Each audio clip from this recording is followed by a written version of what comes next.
जय हिंद दोस्तों। आज हम लोग इस वीडियो में क्लास 10th का मॉडल पेपर जितने 2025 का भी ऑब्जेक्टिव क्वेश्चन है, इस मॉडल पेपर फर्स्ट को हम लोग खत्म करने वाले हैं इस वीडियो के माध्यम से। तो आप लोग वीडियो में अंत तक बने रहेगा। आपके लिए बहुत ही महत्वपूर्ण क्वेश्चन लेकर आए हैं जो मॉडल पेपर से रिलेटेड क्वेश्चन सभी है, एक एक क्वेश्चन मॉडल पेपर से ही है। तो आप लोग वीडियो में अंत तक बने रहिए। जितने 2025 का मॉडल पेपर है उसमें से सभी क्वेश्चन इसमें टच होंगे।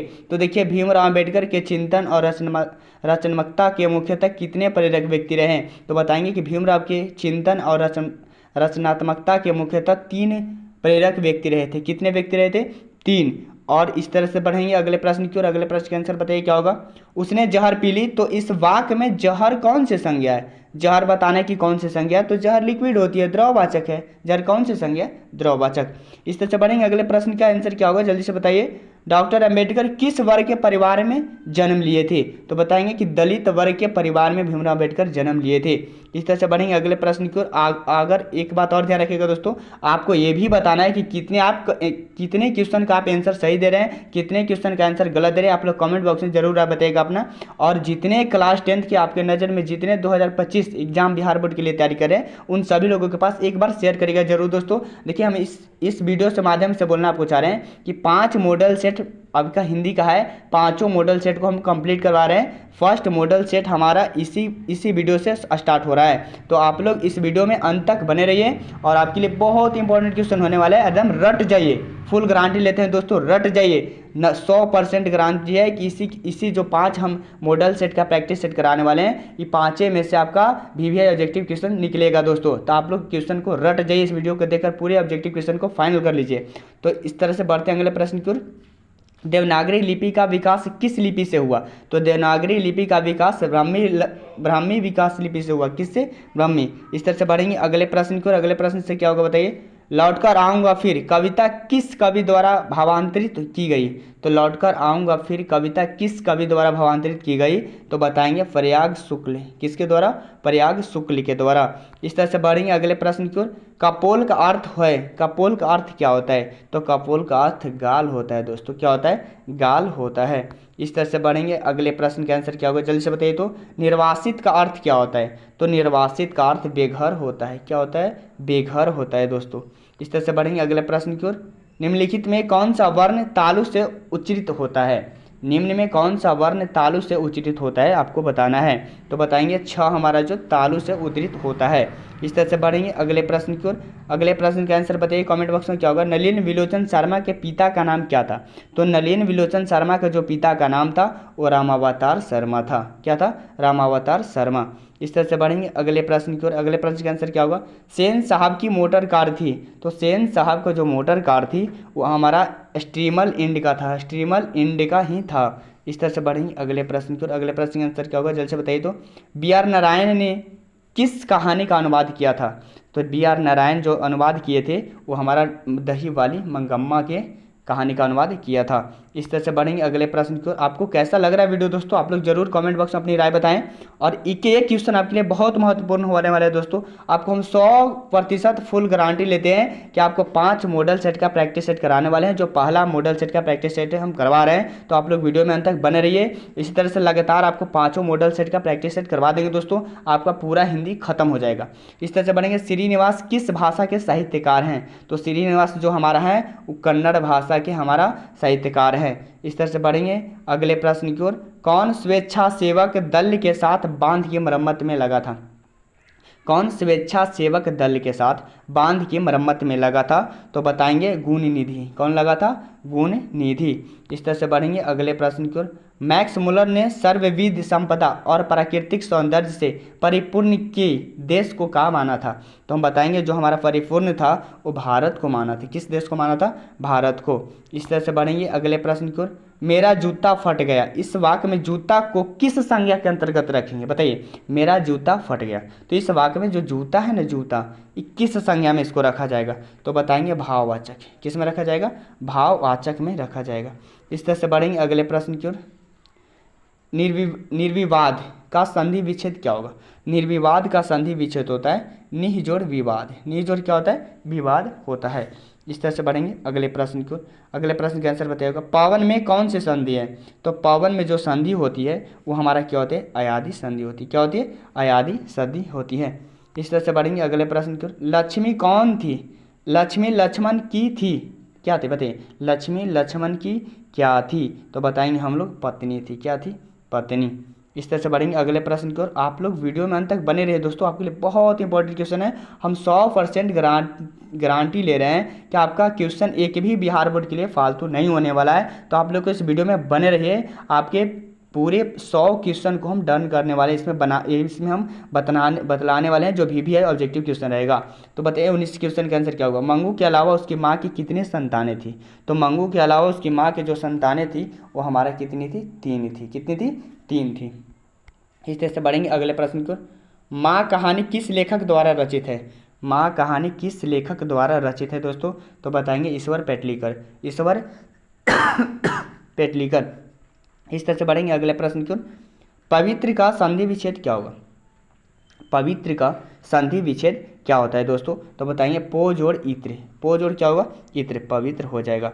इस तरह से बढ़ेंगे अगले प्रश्न की ओर। मैक्स मुलर कौन सी भाषा में बाल्यकाल में ही निपुण होकर कविता लिखने लगे थे?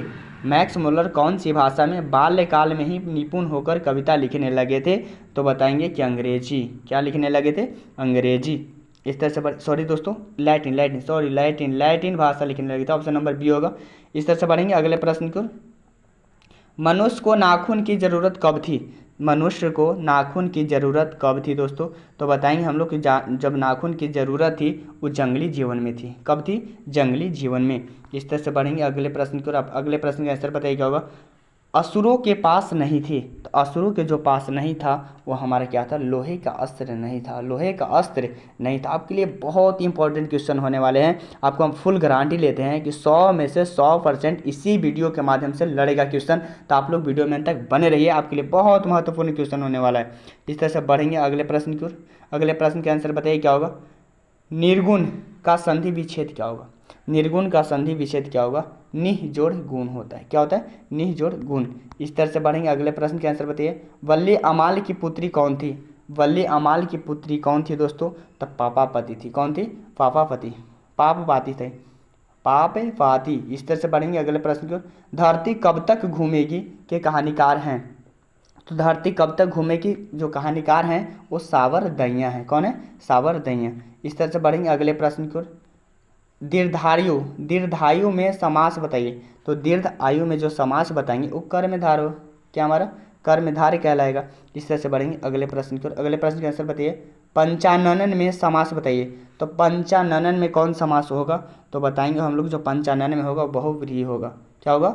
बहुव्रीहि। इस तरह से बढ़ेंगे अगले प्रश्न की ओर। उत्तर भारत से नागरी लिपि के लेख कब से मिलने लगते हैं? तो उत्तर भारत से नागरी लिपि के जो लेख हैं वो कब से मिलने लगते हैं? तो बताएंगे 9वीं सदी से। कब से? 9वीं सदी से। इस तरह से बढ़ेंगे अगले प्रश्न की ओर। अगले प्रश्न के आंसर बताइए। आपके लिए बहुत इंपॉर्टेंट क्वेश्चन होने वाला है। आप लोग देख लेते हैं आप लोग को भी कि कितना सही कर पाते हैं इस वीडियो के माध्यम से।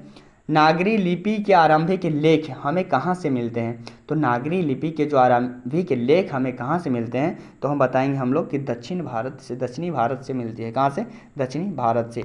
इस तरह से बताएंगे अगले प्रश्न का आंसर क्या होगा? बहादुर पर कितने रुपये की चोरी का इल्ज़ाम लगा था? तो बहादुर पर जो चोरी का इल्ज़ाम लगा था वो हमारा 11 रुपये का लगा था। कितने रुपये का? 11 रुपये का।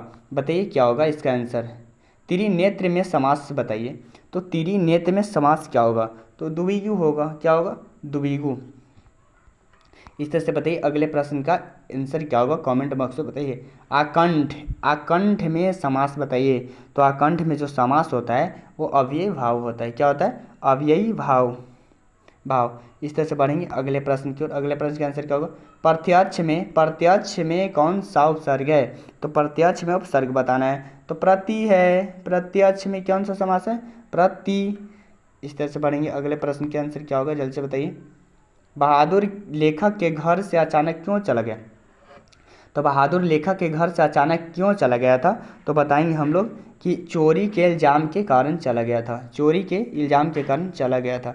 इस तरह से बढ़ेंगे अगले प्रश्न की ओर। रामविलास शर्मा किस संस्थान के निदेशक बने थे? तो रामविलास शर्मा जो बने थे वो हमारा बने थे KM हिंदी संस्थान के, KM हिंदी संस्थान के बने थे। इस तरह से बढ़ेंगे अगले प्रश्न की ओर। अगले प्रश्न के आंसर बताइए दोस्तों क्या होगा? निराला के साहित्य साधन के रचनाकार हैं, निराला के साहित्य साधन के रचनाकार हैं, तो बताएंगे हम लोग रामविलास शर्मा हैं। कौन है? रामविलास शर्मा। इस तरह से बढ़ेंगे अगले प्रश्न को। अधीश में कौन सा उपसर्ग है? तो अधीश में कौन सा उपसर्ग होता है दोस्तों? तो अधि होता है। क्या होता है? अधि होता है। इस तरह से बढ़ेंगे अगले प्रश्न को। अगले प्रश्न, अभिशंसा में कौन सा उपसर्ग है? तो अभिशंसा में कौन सा उपसर्ग है दोस्तों? तो हम बताएंगे अभी। क्या होगा? अभी उपसर्ग है। इस तरह से बढ़ेंगे अगले प्रश्न को। परिष्कृत में कौन सा उपसर्ग है? तो परिष्कृत में कौन सा उपसर्ग है? जल्दी से बताइए। परि। क्या हमारा? परि। इस तरह से बढ़ेंगे अगले प्रश्न को। अगले प्रश्न का आंसर क्या? पंडित बिरजू महाराज लखनऊ घराने की किस पीढ़ी के कलाकार हैं? पंडित बिरजू महाराज लखनऊ घराने से किस पीढ़ी के कलाकार हैं? तो हम लोग बताएंगे कि जो हमारा है जो 7वीं पीढ़ी के कलाकार हैं। किस पीढ़ी का? 7वीं पीढ़ी का। इस तरह से बढ़ेंगे अगले प्रश्न की ओर। जब पंडित बिरजू महाराज को संगीत नाटक अकादमी अवार्ड मिला तब उनकी उम्र क्या थी? जब इनका जो संगीत नाटक अकादमी अवार्ड मिला था तो उनका जो उम्र हो रहा था वो 27 वर्ष हो रहा था। कितना हो रहा था? 27 वर्ष। इस तरह से बढ़ेंगे अगले प्रश्न। भारत से हम क्या सीखे? भारत से हम क्या सीखे? पाठ में नए सिकंदर विशेषण किस लिए प्रयुक्त हुआ है? तो बताइए भारत से क्या सीखे? पाठ में नए सिकंदर विशेषण जो प्रयुक्त हुआ है वो हमारा युवा अंग्रेज अधिकारियों के लिए हुआ है, युवा अंग्रेज अधिकारियों के लिए हुआ है दोस्तों। इस तरह से बढ़ेंगे अगले प्रश्न की ओर। टिकाऊ में प्रत्यय बताइए। टिकाऊ में क्या प्रत्यय होगा? जल्दी से बताइए। तो आपके लिए तो एकदम छोटा मोटा क्वेश्चन है दोस्तों। बताइए टिकाऊ में प्रत्यय बताइए।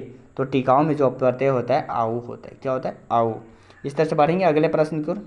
तैराक में कौन सा प्रत्यय है? तो तैराक में जो प्रत्यय होता है वो हमारा होता है आख। तैराक लास्ट वाले को प्रत्यय बोला जाता है। देखिए आख। इस तरह से हमारा होगा। अगले प्रश्न के आंसर क्या होगा बताइए। निम्नलिखित में से सही शब्द का चुनाव कीजिए। देखिए इसमें आप सही शब्द को चुन सकते हैं। क्या होगा? प्रतिवादी, प्रतिवादी, प्रतिवादी, प्रतिवादी। तो जो सही शब्द का चयन करेंगे वो हमारा होगा फर्स्ट होगा प्रतिवादी। क्या होगा? प्रतिवादी। इस तरह से बढ़ेंगे अगले प्रश्न के आंसर क्या होगा बताइए। अशोक वाजपेयी की रचनात्मक कृति कौन सी है? तो अशोक वाजपेयी की जो रचनात्मक कृति है वो हमारा है प्रतीक्षा करते हैं पत्थर नदी के किनारे भी नदी। यही है हमारा, दोनों है तो ऑप्शन नंबर सी होगा। क्या होगा दोस्तों? सी होगा। इस तरह से बढ़ेंगे अगले प्रश्न की ओर। बताइए इसका आंसर क्या होगा। डॉक्टर साहब भीमराव अम्बेडकर का विख्यात भाषण इनमें से कौन सा है? तो हम बताएंगे जो विख्यात भाषण है एनिहिलेशन ऑफ कास्ट है। क्या हमारा? Annihilation of caste. इस तरह से बढ़ेंगे अगले प्रश्न की ओर। इसमें किसका संपादन अशोक वाजपेयी ने किया था? तो इसका संपादन किसने? अशोक वाजपेयी ने किया था कविता का गल्प का किया था। इस तरह से बढ़ेंगे अगले प्रश्न। निम्नलिखित में सही शब्द का चुनाव कीजिए। तो निम्नलिखित में सही शब्द का जो चुनाव करना है वो हम लोग को तरुण को करना है। तरुण इस तरह से लिखा जाता है दोस्तों। इस तरह से बढ़ेंगे अगले प्रश्न की ओर। अगले प्रश्न का आंसर क्या होगा बताइए। निम्नलिखित में से सही शब्द का चुनाव कीजिए। जानवी, जानवी, जानवी, जानवी, सब तो एक ही सेम ही लिखा हुआ है। तो कौन सही शब्द को चयन करना है? तो सही शब्द कौन लिखा हुआ है? तो जानवी ऐसे लिखा जाता है। इस तरह से बढ़ेंगे अगले प्रश्न की ओर। बताइए इसका आंसर क्या होगा। निम्नलिखित वाक्यों में से शुद्ध वाक्य का चयन कीजिए। इसमें शुद्ध वाक्य 4 आपके पास है, चारों में शुद्ध वाक्य सबसे अच्छा कौन है बताइए। तो हम लोग बताएंगे जो शुद्ध वाक्य है वो ऐसी एकाध बात और सुनने में आती है, ऐसे लिखा हो। जो सी है ऑप्शन वो हमारा सही है। इस तरह से बढ़ाइए अगले प्रश्न के आंसर बताइए क्या होगा। मछली कहानी में किस वर्ग का चित्रण है? तो मछली कहानी में जो वर्ग का चित्रण है वो निम्न मध्य वर्गीय परिवार का चित्रण है। इस ऑप्शन नंबर सी होगा। इस तरह से बढ़ेंगे अगले प्रश्न की ओर। मछली पाठ के लेखक कौन है? तो मछली पाठ के जो लेखक हैं वो विनोद कुमार शुक्ल हैं। विनोद कुमार शुक्ल। इस तरह से बताइए इसका आंसर क्या होगा। बहादुर कहाँ के रहने वाला था? तो बहादुर जो रहने वाला था वो हमारा था नेपाल के रहने वाला था। कहाँ का? नेपाल का। इस तरह से बताइए क्या होगा इसका। नौबत खाने में इबादत साहित्य की कौन सी विद्या है? तो नौबत खाने में इबादत है व्यक्ति चित्र की विद्या है। इस तरह से बढ़ेंगे अगले प्रश्न की ओर। अगले प्रश्न का आंसर बताइए। निम्नलिखित वाक्यों में शुद्ध वाक्य का चयन कीजिए। तो शुद्ध वाक्य का जो चयन होगा, हमारा विचार तो यही है, इसमें होगा यही, हमारा विचार तो यही है। इस तरह से बढ़ेंगे अगले प्रश्न की ओर। अगले प्रश्न का आंसर क्या होगा बताइए। निम्नलिखित वाक्यों में से शुद्ध वाक्य का चयन कीजिए। यहाँ गाय का शुद्ध दूध मिलता है, यहाँ से बताइए इसमें चारों में से कौन जो शुद्ध वाक्य है। तो बताएंगे हम लोग यहाँ गाय दूध का शुद्ध मिलता है। इस तरह से हम लोग आगे बढ़ेंगे अगले प्रश्न की ओर। जोश का लिंग निर्णय करें। तो जोश कौन, स्त्रीलिंग है कि पुल्लिंग है कि उभयलिंग है। तो बताएंगे जोश है हमारा उभयलिंग है। क्या हमारा उभयलिंग। इस तरह से बढ़ेंगे अगले प्रश्न की ओर। बिस्मिल्लाह खां के साथ किस मुस्लिम पर्व का नाम जुड़ा हुआ है। तो बिस्मिल्लाह खां के साथ किस मुस्लिम पर्व का नाम जुड़ा हुआ है। तो बताएंगे हम लोग मुहर्रम। क्या हमारा जुड़ा हुआ है, मुहर्रम। इस तरह से बढ़ेंगे। इसका आंसर बताइए क्या होगा दोस्तों। यंग इंडिया क्या है, यंग इंडिया क्या है। तो यंग इंडिया पत्रिका है। क्या दोस्तों, पत्रिका है। इस तरह से बढ़ेंगे अगले प्रश्न की ओर। अगले प्रश्न का आंसर बताइए। शेक्सपियर को किस रूप में जाना जाता है। तो शेक्सपियर को हम लोग जानते हैं, वो हमारा जानते हैं नाटककार और कवि दोनों। तो ऑप्शन नंबर सी होगा इसका। क्या होगा, सी होगा। इस तरह से बढ़ेंगे अगले प्रश्न की ओर। रही रास किसकी रचना है। तो रही रास जो रचना है वो हमारा किसकी है। तो बताएंगे हम लोग नानक की है। किसका है, नानक का। इस तरह से बढ़ेंगे अगले प्रश्न की ओर। अगले प्रश्न के आंसर बताइएगा।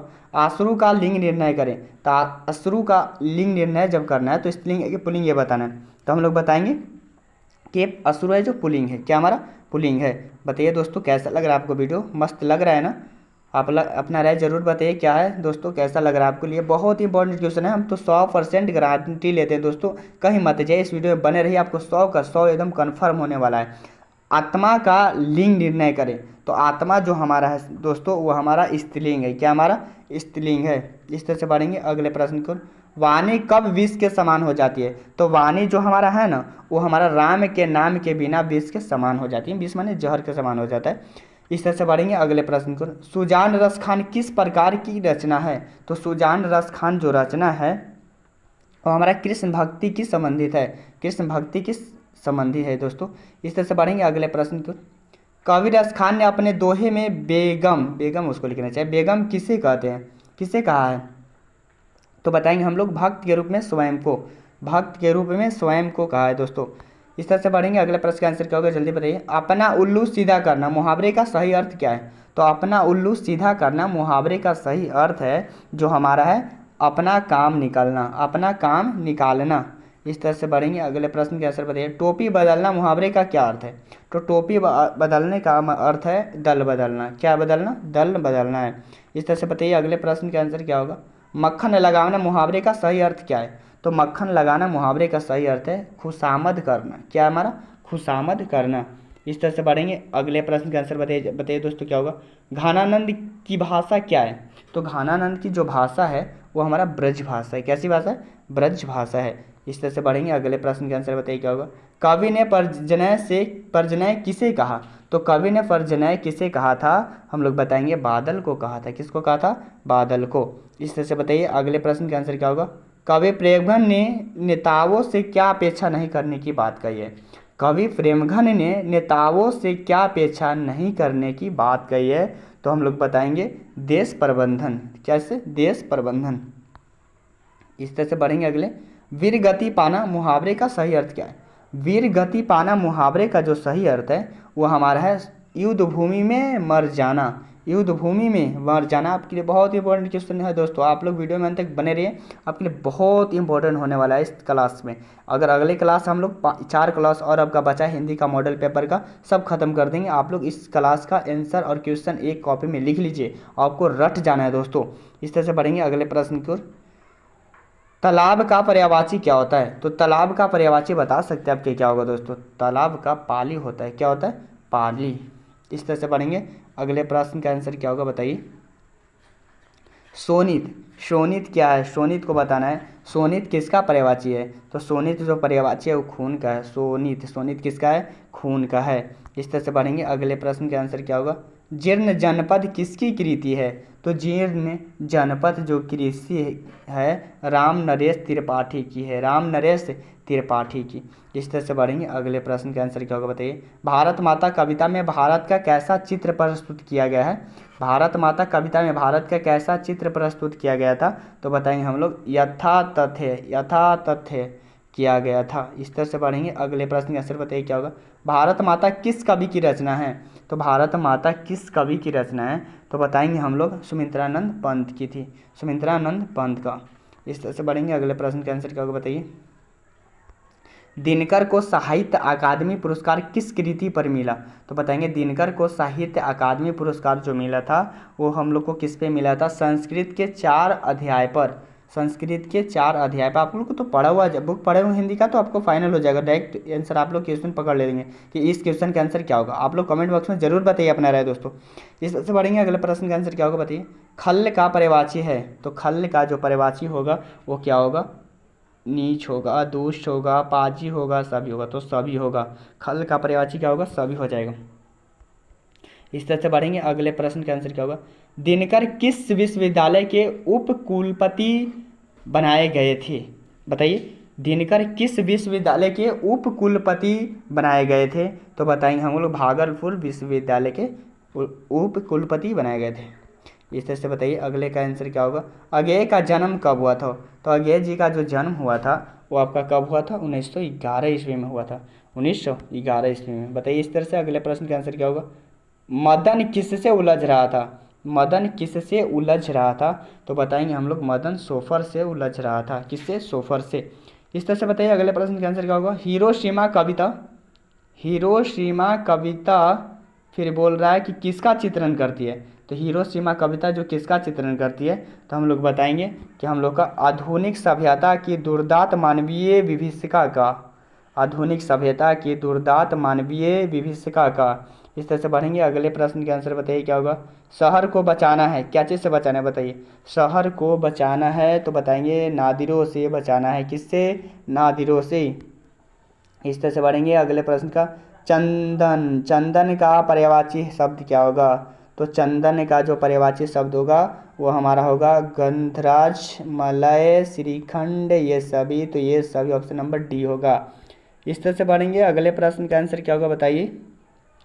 स्वच्छता का विपरीतार्थक शब्द है, तो स्वच्छता का विपरीतार्थक जो शब्द है वो हमारा हो जाएगा अस्वच्छता, अस्वच्छता। इस तरह से बढ़ेंगे। अगले प्रश्न का आंसर क्या होगा बताइए। इहलोक का विलोम क्या होगा? इहलोक का विलोम क्या होगा? तो परलोक होगा। क्या होगा? परलोक। इस तरह से बढ़ेंगे। अगले प्रश्न का आंसर क्या होगा बताइए। नदियों को बचाना है, तो नदियों को किससे बचाना है? तो बताएंगे नाला हो जाने से। किससे? नाला हो जाने से बचाना है। इस तरह से बढ़ेंगे। अगले प्रश्न का आंसर क्या होगा बताइए। वीरेन डंगवाल को किस कृति के लिए साहित्य अकादमी पुरस्कार मिला है? तो वीरेन डंगवाल को जो मिला था दुष्ट चक्र में स्रष्टा, दुष्ट चक्र में स्रष्टा को लिए मिला था वीरेन डंगवाल को। इस तरह से बढ़ेंगे। अगले प्रश्न का आंसर क्या होगा बताइए। गरीब बस्तियों में क्या हुआ? तो गरीब बस्तियों में जो हुआ था वो हम लोग को क्या हुआ था? धमाके से देवी जागरण हुआ था। क्या हुआ था? धमाके से देवी जागरण। इस तरह से बढ़ेंगे। अगला प्रश्न का आंसर बताइए क्या होगा।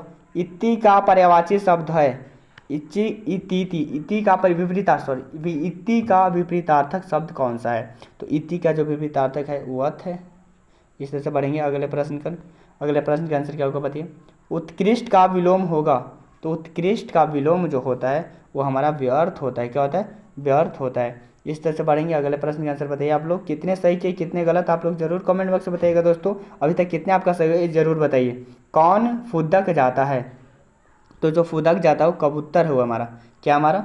कबूतर। इस तरह से बढ़ेंगे। अगले प्रश्न का आंसर क्या होगा। पंक्ति में कौन सा अक्षर उतर जाता है?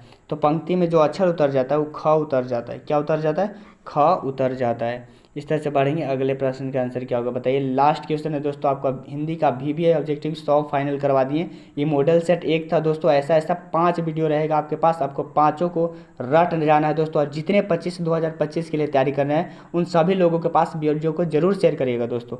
बताइए क्या होगा इसका आंसर। जीवानंद दास की किस कविता को प्रबुद्ध आलोचकों द्वारा रविंद्रोत्तर युग की सर्वश्रेष्ठतम प्रेम कविता की संज्ञा दी गई है? तो हम लोग बताएंगे कि वनलता सेन को दी गई थी, वनलता सेन को। कैसा लगा दोस्तों, आपको कितना सही हुआ आप लोग किए हैं दोस्तों, ये जरूर बताइए अपने कमेंट बॉक्स में राय जरूर बताइएगा अपना। जय हिंद दोस्तों।